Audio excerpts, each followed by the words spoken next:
Okay, so first thing we're gonna do is turn the machine on just by pressing the front button here, and then this is the steam button. When you press the steam button, the white is gonna light up. You do have to have it clicked back, or the machine is gonna think you're not using it, so it's gonna flash.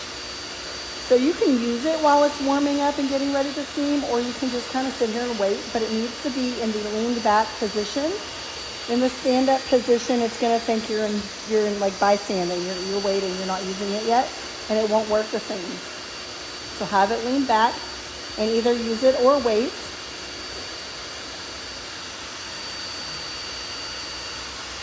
I can already hear the steam, and there it comes.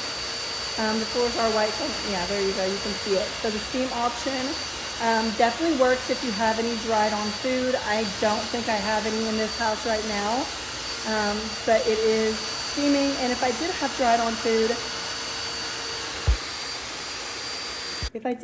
on food, I would hover over the spot that I needed to and kind of rock it back and forth, and it would definitely grab it up. But the steam option does take maybe 30 seconds to get hot and start steaming. But like I said, the machine cannot be in its resting position. It does have to be leaned back to work.